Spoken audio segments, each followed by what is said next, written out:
So we probably all spend a little more time in our cars than we would like to. As you probably already know, cars are one of the primary contributing factors to CO2 emissions around the world, especially here in the United States, where we tend to drive a lot more than other cities, say in Europe. Um, so for my presentation, I've chosen to look at the effects that cars have on the city or the cities we live in, and whether or not the layout of these cities has any impact on how environmentally sustainable they are. So what I'm saying by this is I wanted to look at whether or not dense cities like New York or San Francisco, that are pretty compact, are more environmentally sustainable than cities that are more laid out and sprawling like a Charlotte or Atlanta or maybe even Los Angeles, where you have to drive it quite a bit. Um, so my question is: are dense compact cities more environmentally sustainable than less dense and more sprawling cities? So the prevailing argument amongst researchers in the field is that yes, dense cities are a little more environmentally sustainable. What this means is because most people are choosing to opt out of cars and choose alternative modes of transportation. Um, this includes, riding the subway, just riding their bikes everywhere, riding their bikes to work, or walking short distances instead of just driving a few miles to go to the grocery store.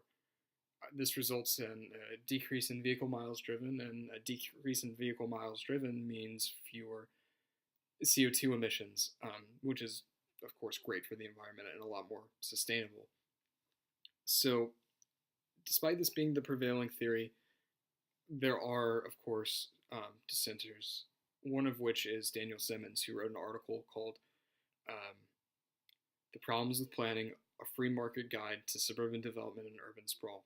So Simmons approaches this um, topic from the perspective of someone who's in favor of sprawl, someone who likes suburban cities and thinks they're actually not that harmful to the environment, or at least not as harmful as a lot of the research suggests. Um, so let's get on to why or how he goes about refuting this.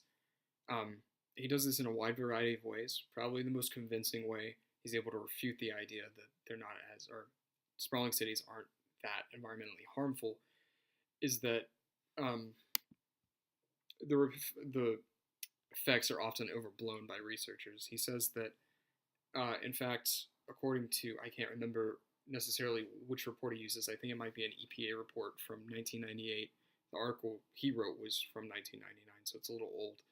But he states that the number of vehicle miles driven in a dense city is comparable to the number of vehicle miles driven in a more sprawling city. So, in fact, having more density, on average, people are going to drive about the same. So that's a pretty convincing argument because it kind of just almost throws a lot of what the theorists who are suggesting the prevailing argument now kind of throws that out the window. But again, his article was written in 1999, which kind of detracts from how convincing it is, but I'll get to that in a moment. So, although he doesn't have a lot of other environmental research to back him up, he does kind of take a political angle. It may actually be even more of an economic angle, and states that building around dense cities, like a lot of people suggest, actually does cost the taxpayer, which can be convincing if you're concerned about the deficit that we're in at the moment. That can be a very convincing argument. So, not only does he have evidence to back some of his claims up, he does this using a few of our communications theories that we've learned about. One of which is the theory of downplaying that Rank suggested. What this means is that he's kind of downplaying the impact that sprawling cities have. He's making them look a little more appealing than is commonly suggested. Another one is Rank's theory of intensification. It kind of intensifies the problems that compact cities have, such as, they cost to build, or they cost a great deal to build. And he uses that to his advantage by, comparing, contrasting, having, why don't we just keep the same?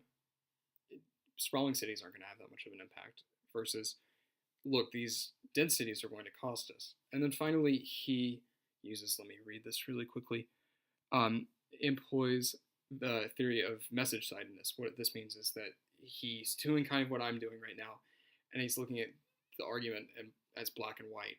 On one side you have dense cities, and one side you have sprawling cities, and he's picking a side. And he's using the other theories I showed to kind of prop his suggestion that sprawling cities aren't that bad. He's using those theories that Rank suggested to kind of prop himself. He's propping this theory up. And it kind of works in his favor. So, kind of in conclusion, I thought his article was well written, but it does have quite a few things kind of working against it. One of which is it's the only one of its kind.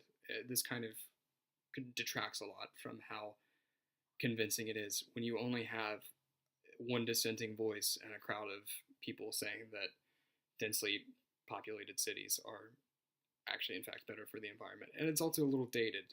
The research probably wouldn't hold up as well today as it did in 1999.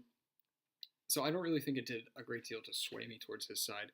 It was interesting to hear another perspective. It was also interesting to hear a different perspective that talks about issues that aren't the environment.